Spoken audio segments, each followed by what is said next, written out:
Hey there, it's Laura Dominic. Thanks for joining me on a Plan for Joy podcast. Each week we'll be talking about things that will help you break the cycle of depletion.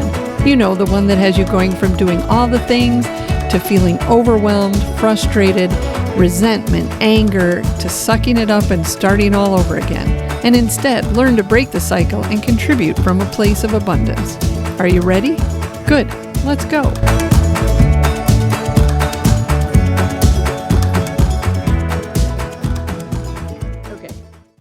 Hello, and welcome to a Plan for Joy podcast. I am so excited to be talking today with Rosanne Terzian. She is a mother of 4 adult children, 2 who are in college, 2 who are not, who are out of college at this point. She lives with her husband of 28 years and their 2-year-old golden doodle. She's lives in the suburbs of Philadelphia and is a nurse and a wholeness coach, which is how we met. And she's involved in her free time in marriage and parish ministry. And kind of like myself, she's an extrovert, but she loves to read. She has a gazillion books, and she takes that time to self-reflect and have some downtime. And then, unlike me, she loves cooking huge dinners. And hanging out with her kids. So I am so excited to have you here, Rosanne. I know we're going to have a great conversation. So thanks for joining me. Oh, thank you so much for having me. The pleasure is mine. I'm so excited to dig into this. Yes. Well, and so just to let you know what we're going to be talking about, I've been doing some podcast episodes on boundaries because I think they're so important. It's something that I had been lacking for many, many years. So I'll put those in the show notes. The previous one's episode 6, which was kind of an introductory to boundaries. Episode 16, which was about people pleasing. And then episode 17, which was, do you have what it takes to set boundaries? And so today we're going to talk about boundaries in your kids, specifically as we transition from teenagers to that young adult age where they might be living with you or whatever. They're still your kids, but they're now adults. And, I found that there was definitely a transition time and a lot of new skills that needed to be learned there. So we're going to be having that conversation today. And hopefully if if that's looming in your future, this will be beneficial for you guys. So I'll speak for myself. I'll just tell you what not to do because I am no expert by any means. And I think, Laura, you could attest, just doing the work that we've done has brought us to a much better place where now we're learning things just in time to have better relationships with our adult children. Right. Definitely. So let's go back to when they were younger. What were your boundaries like? Were you good when the kids were little? Oh gosh, it's cringy. No, I was terrible. I have been terrible at boundary setting really my whole life. I was always fear. I think there was a lot of fear raising kids, and you didn't want them to get harmed. And then of course there was the, wanting to kind of have this perfect family, Right. So between those two things, I ended up putting a lot of expectations on my family. And I had all these manuals that they didn't even know about. They were they were in my head. A lot of them were, how I thought I was raised or how I thought things should be. I really had no idea. And, luckily it's a big transformation that I went through in my own life, and I can see the fruits of it now. Yeah. And that's same with me. My big thing was I never wanted them to be mad at me. Like, they're my kids who, it was like, oh no. So I would give in all the time because, one little protest or 5 minutes of protesting and you're like, okay, fine. Exactly. Yeah. I would try to be all tough, like, no, this time I'm not going to bend. Right. And it was just constant pleading until they broke me down because they knew they could because of the history of that. Right. And I always said, like, I'd get upset with them, but really that's what I trained them to do. It's to push and push because they knew if they did it long enough, I'd give in, depending on the day, whether it was fast or, took a couple of minutes. Mm-hmm. But yeah. So how did you learn about boundaries? How did that change? Yeah, I think I just got really burned out of feeling resentful and being angry. And I knew something, I knew it was because I had a hard time saying no.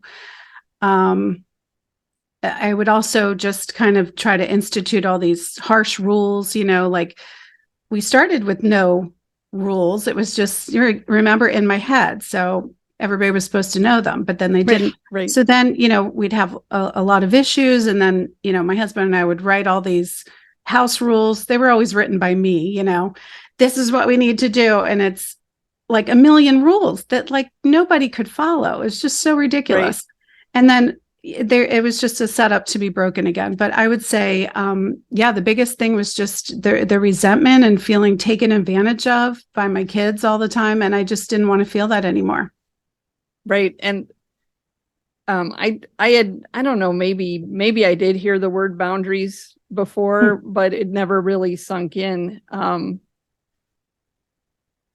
So, because like you had said when we were talking about how, your boundaries were crossed, I think for me, it was more like this is what I call the cycle of depletion. It was like people kept pushing and pushing, and I would get so overwhelmed, and then the frustration and the resentment and the anger and the cycle, and then I would blow up, and it was like, okay, yeah, you're crossing those boundaries just too much. Leads is one of those reasons why you are being led through that cycle of depletion all the time. Yeah. And it leads to a lot of discouragement, right? And our self-worth is at stake. We're like, gosh, I'm a terrible mom. Why can't I do this? Right.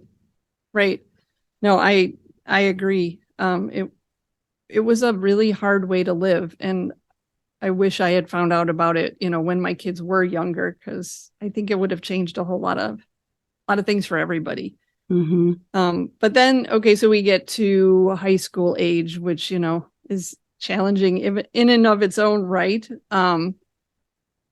How were you then? How did things go with your kids? What kind of boundary issues did you have? Things like that?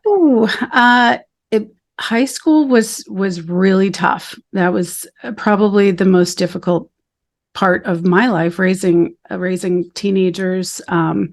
And, unfortunately, my husband and I were going through some marital issues, and that's going to trickle down to the kids. Yeah. But I didn't really realize that then, and they go through all of their own changes and transitions, and then the culture is tough, and so they were exposed to a lot. And I always joke because my kids are so fun now to hang out with because they're all extroverted, and they're really have a lot of talents, and speaking and singing and all of that.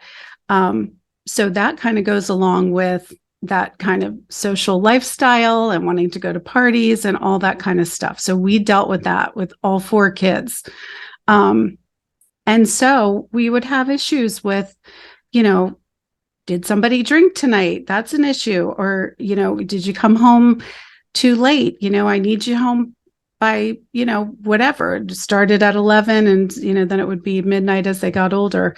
But, as as a mom, you're sitting there like worried, like what's going on? And it's worse with the older ones, of course. So I feel worse for my older kids because I didn't know what I was doing. And, I had so much fear that trickled down to them.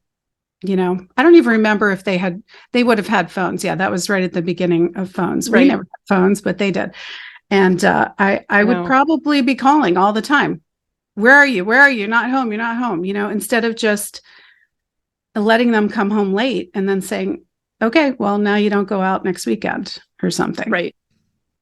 And part of it is, though, would I have, because my kids, for whatever reason, were more introverted and didn't really like to stay out late, which worked for me. But because I often thought, had I been in that situation where they pushed the boundaries of the curfew and things like that, and I would have said, okay, well, you're not going out, would I have stuck to it? Probably not, because there'd have been the fight and so how do you even and then they make you feel miserable, like I remember one of my children, will not name any names, but was angry, and because we made them stay in. And I'm just hearing slamming doors all night, and my husband and I are just trying to watch a movie on a Friday night. So they make it miserable for us. So then I'm like, forget it. It's not even worth it, And then the next night I cave. And that's right. That's the hard part right there. Yeah. Is like, okay,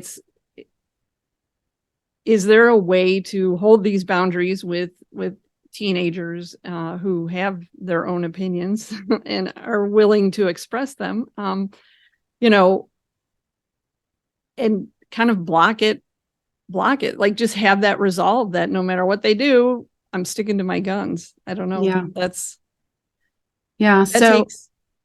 takes a one lot. of the things I would encourage parents to do is, especially if your kids are on the younger side, it's good to know really, what your values are, what things are non-negotiables, and maybe just a few, because that long list is too overwhelming for kids, Right. And then something else I think I did is I was always telling them what they did wrong, and all that fear-based stuff, and wanting them to just be perfect, and not realizing so much that they're human. And this is such a time of transition when they're teens, and they're going to make mistakes, and mistakes are okay sometimes, if they're not,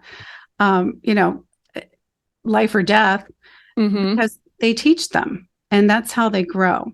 And sometimes I was afraid of letting them fail. Right. I wanted to prevent it.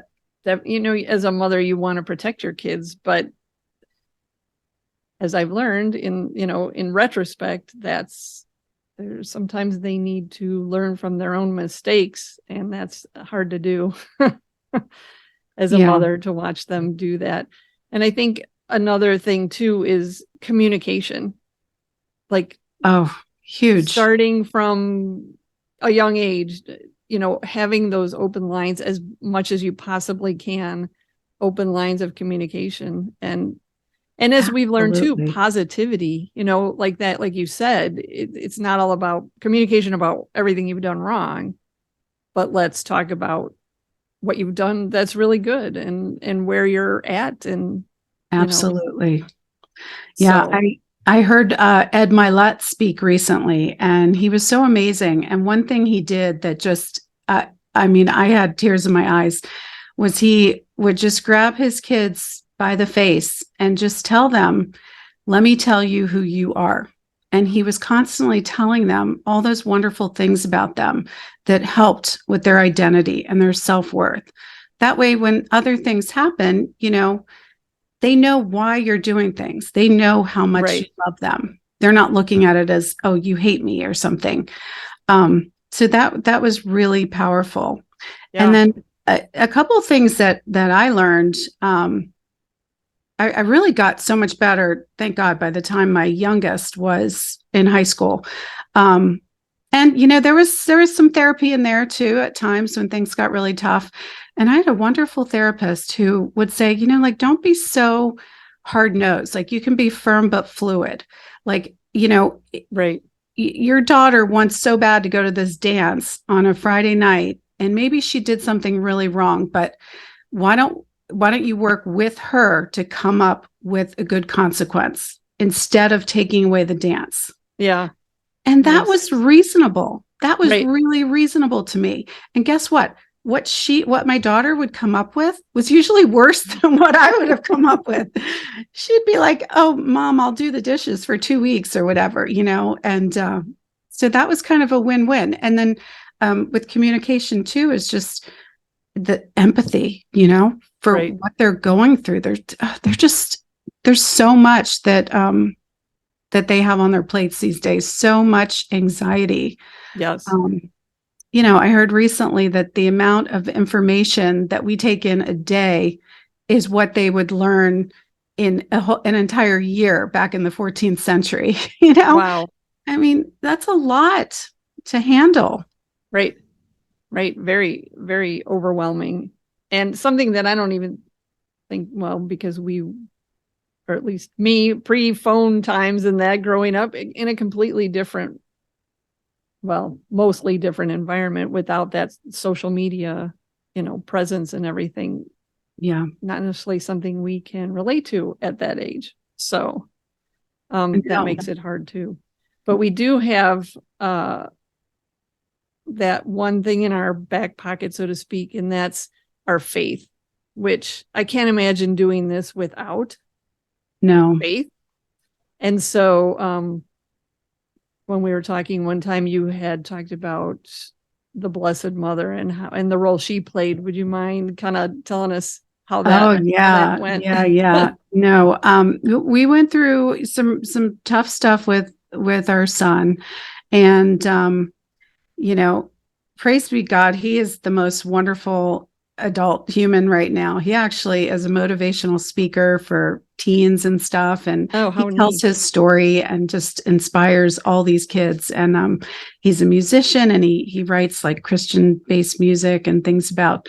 Yeah, so he's come full circle. But at the time, things got really tough, and I just felt like there was nothing I could do right, and there was nothing I could do that he would listen. I actually felt for a while that he just couldn't stand me anytime I'd even approach him.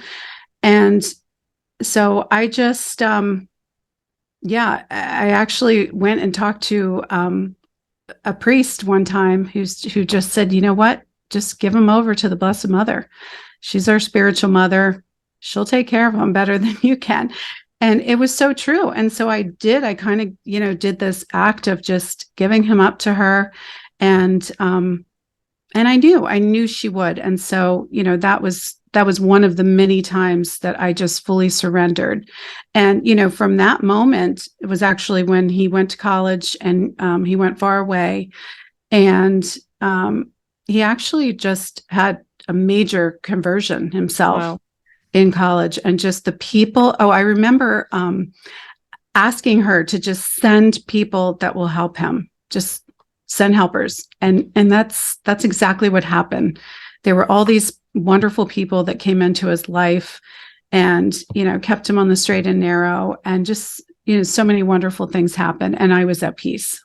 That's amazing. Really. I have a friend who has 10 kids, and they've kind of scattered throughout the country. And she said the same thing. She's like, I can't protect these kids anymore. They're too scattered. So she always prays, Blessed Mother, keep your arms around them, because your arms are bigger than mine. And so, yeah. I love that. Yeah. They're to that point, like praying for them. There's so many prayers for protection, if you get into like the spiritual warfare realm and stuff, I would just pray prayers of protection and spiritual canopy over my kids when I couldn't be there, or even if they were out late, or when they went to college, all of those things. And I knew it was working because I felt peace, Yes. Instead of the fear, which I heard one time is an acronym for false events appearing real.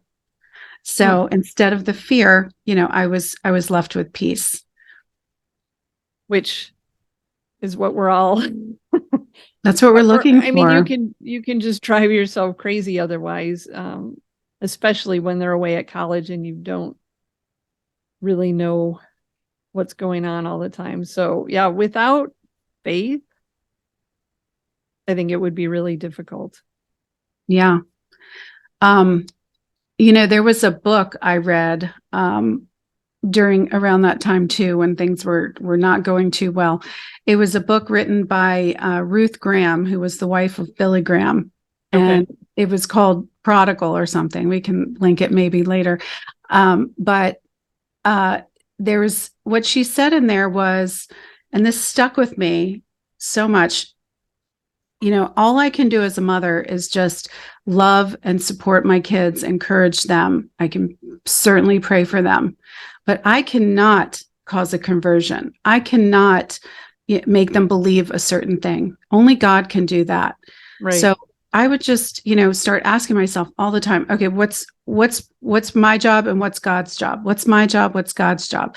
I'm a person of mantras. So I would just say these things. And then I would remember, like, okay, there's nothing I can do but pray, love, and encourage, and just, let them know how much they're loved. Yeah. Yeah.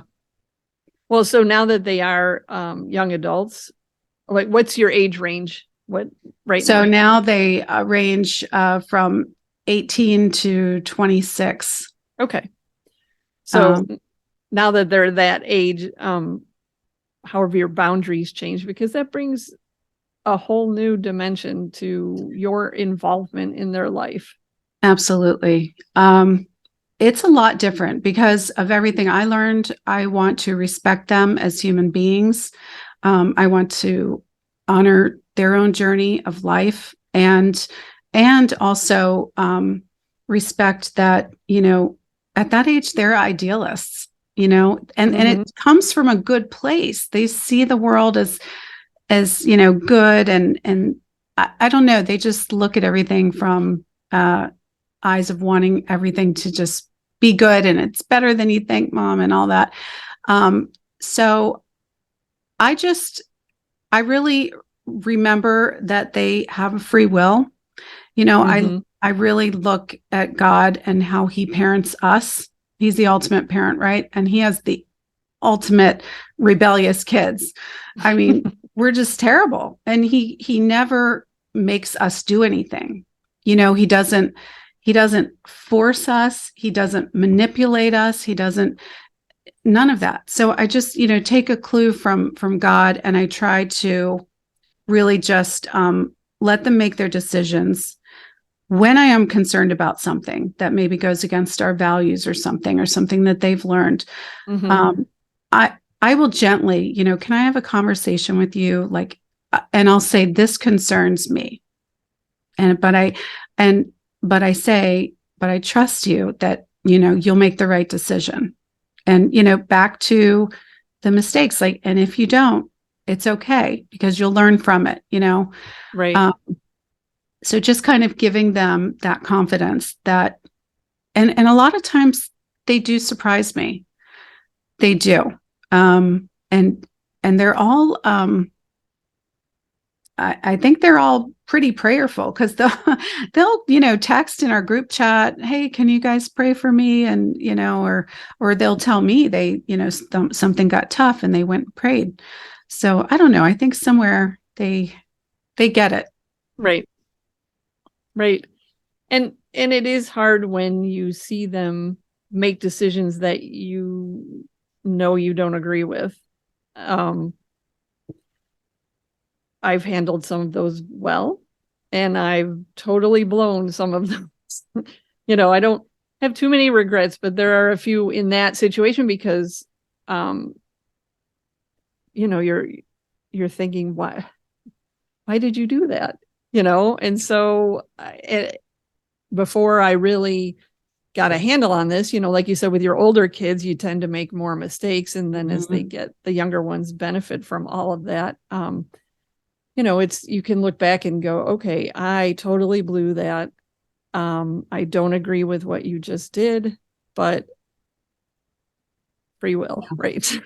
Well, so the times when you said you did it right, or in a maybe better way than the others, what did you find ultimately, like in the end? How did it end or proceed?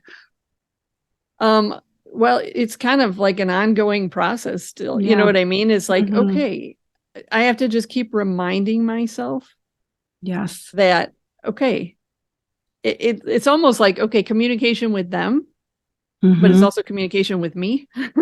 Yeah. Remember, this is the situation. You might not agree with it. It might raise your blood pressure every time you Mm-hmm. come in contact with this decision again, but ultimately, like you said, they're adults now. They make their own decisions, and I can just pray and trust that God will bring good out of whatever situation Yes. they all find themselves in. And I liked what you said, in a sense, giving them credit.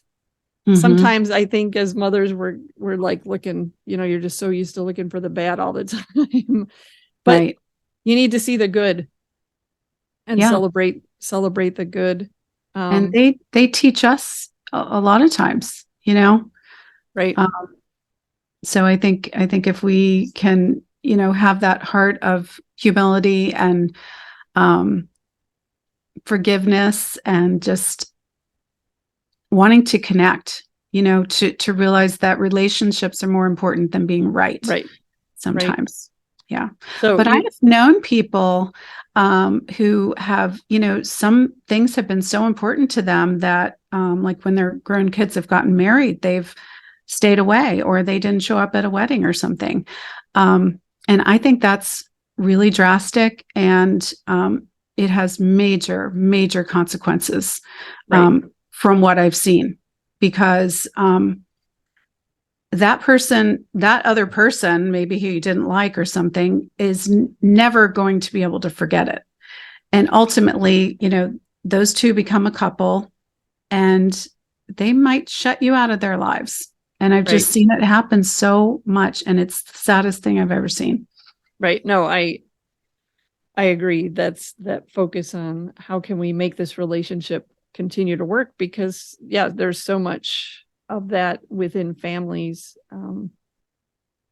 I've seen it within my husband's in our families, in extended situations that it's like, no, I don't want that. So let's work. Yeah. Let's work on this. Now you had, go ahead. Oh, I was just going to say, and, just always, and this is so important with little kids too, is just letting them know, like, I may not like, your choices, but I love you, and so, we're going to have to agree to disagree for now, and who knows, maybe somebody will come around or, again, we go back to God is going to do the heavy lifting, so are we supporting, encouraging, and loving and praying. Now, did you have a recent story with one of your kids about this decision making? Oh, well, I'll tell you a funny story. It's not a funny story, but so my son recently, he was living in Rome, and so he had sold his old truck before he went to Rome, and I remember saying, well, what if you don't stay there too long and you come back and you need it? Well, I'll worry about that when the time comes, Mom. So I'm like, okay, I'm not going to say anything. So he's back and he needed some transportation. And, his dad and I told him that we might be able to help him with a down payment a little bit, but it would have to be something that, we could all decide on that's practical. And, he just kept saying, I want a motorcycle. And we're like, can you just do anything but a motorcycle? And it wasn't just us, because anybody he would talk to was like, nah, don't do a motorcycle, Right. I mean, everybody he was talking to who was over 30 at least. But so he ended up getting the motorcycle, and our first boundary was we did not get that offer did not stand for the down payment because he went against what we had agreed to. Right. And so he got this motorcycle and he was all happy, and I remember my husband and I sitting there like, well, there's nothing that we can do. We're just going to pray that he'll be okay. Right. Well, about 24 hours later, he called me in the morning and he said, Mom, don't be mad. I said, what? I said, you got into an accident. And he said, yes, I did. I got into an accident with my motorcycle. My first question was just, are you okay? Oh my gosh. He was like, Mom, my bike is probably totaled, but I am without a scratch. He was riding somewhere in the rain, and they have some trolleys in Philly, and his bike, the wheel got stuck in the trolley groove. Oh no. And the bike just slipped out from under him, went sliding across the ground. There happened to be an officer like right there who witnessed the whole thing, so he was able to help him a little bit and write a report up, and then he said, okay, tomorrow I'm going to go buy a car. Oh my gosh. And we're still waiting to find out the conclusion. We were praying that the motorcycle would just get totaled so that, he could get some of that money back. But we haven't found out yet. But it was interesting. So he, and I was glad. It was unfortunate that it had to happen, but I was really glad that, in the end, we just said, well, it's your decision, but we don't like it. Right. Wow. And to have it turn around that quickly, holy cow. So quick, right? So the prayers do work. Wow. Well, praise God that he was not hurt. Right. I know. I know. So scary. Wow. I think I had read when I was, in my little fear mode, I Googled what are the statistics for motorcycle accidents. And it's like 85,000 motorcycle accidents in the United States alone every year. It's crazy. Yeah. Wow. Okay. Well, that's good. I'm glad that yes, it ended well.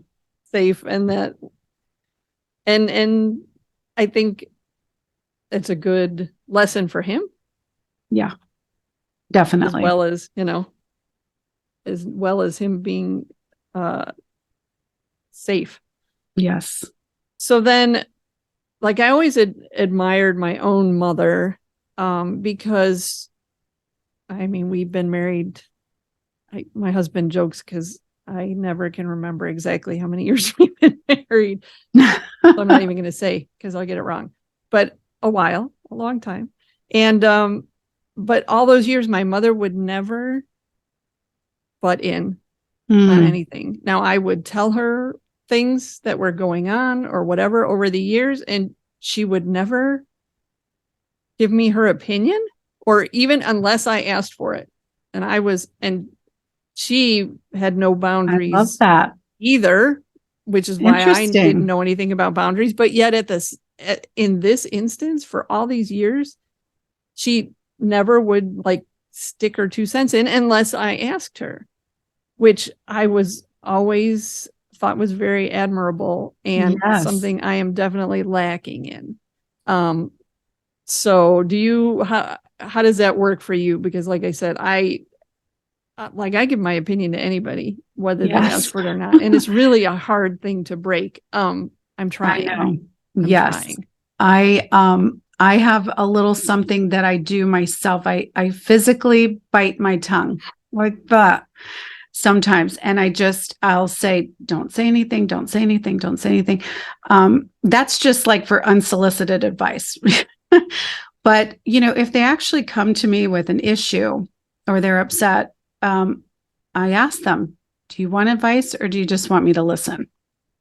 And, a lot of times they do want a little advice. And so I'll just say, well, I think when they listen most is if I have a story, something that I've been through and I can share something with them.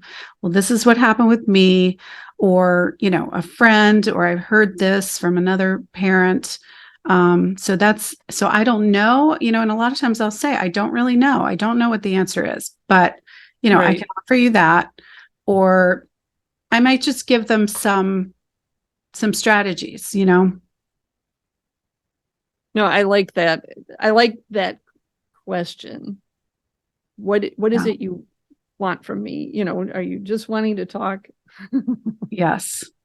Yeah, because that is definitely something I struggle with, is telling people exactly what I think. So, Well, and I came across this today. The word silent and the word listen have the same letters in them. So sometimes, I just like to make it a game. Like, how long can I just not comment? And, especially with girls, like they'll sometimes go on and on and on and on. And I'm just like, the more I keep quiet, the more they actually, I don't want to say divulge, because that sounds like I'm just trying to get information, but the more they let me in to what's going on. And then a lot of times they just say, thanks for letting me vent. yeah. And it feels so good. I'm like, this is everything I worked for my whole life. Right. Exactly. So what do you enjoy most about having young adult children? Because it truly is a different kind of relationship. Oh, it's totally different. Let me just preface, I hated having teens, but I love young adult children. I just love doing things with them. I love how they think. Just hanging out with them, exercising with them. My girls and I will exercise together. That's nice. Really a lot of fun. We all sing together. I have a very musical family. Oh, that's nice. Everybody has talent except for myself. But if I'm just like humming, I can kind of, I don't damage it too bad. But yeah, my son will get his guitar out and we have a blast. So I love hanging out with them. I love parties and cooking big meals and just, what's fun is now everybody will kind of cook together. That's nice. We had always had a dream to have a big kitchen. And so last year my husband said, let's just do it. And so we did. We planned this whole thing and had our dining room wall torn down. And now we have this big, beautiful kitchen, and it makes everything so much better. Oh, yeah, it does. Right. We're at that stage where we need to do that desperately, but do it. That's all I can say. Yeah, definitely. And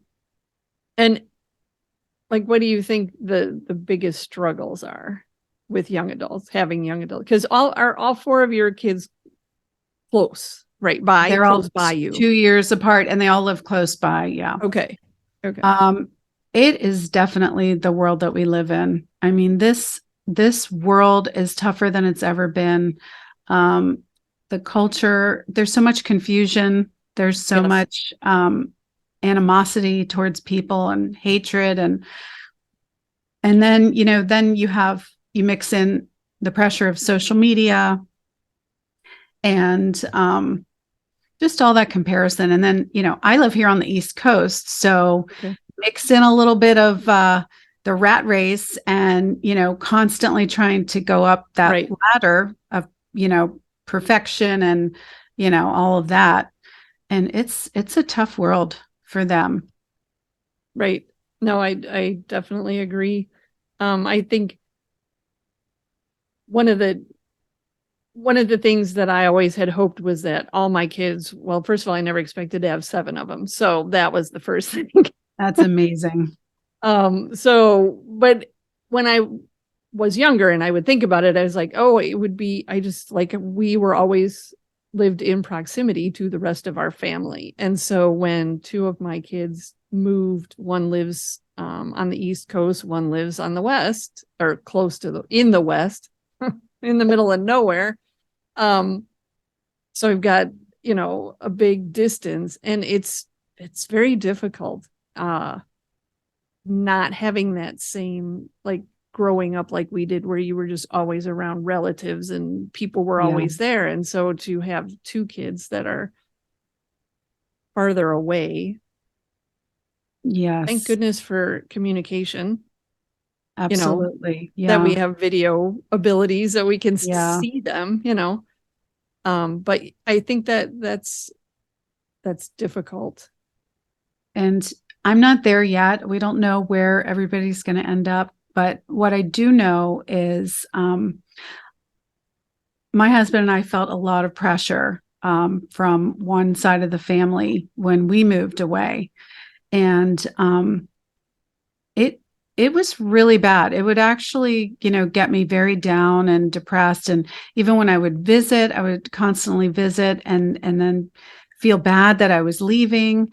And so it put a lot of guilt on me. So one thing that we always said is if our kids do move away, we will make lots of trips to visit and we'll just make it fun. We'll make it a vacation.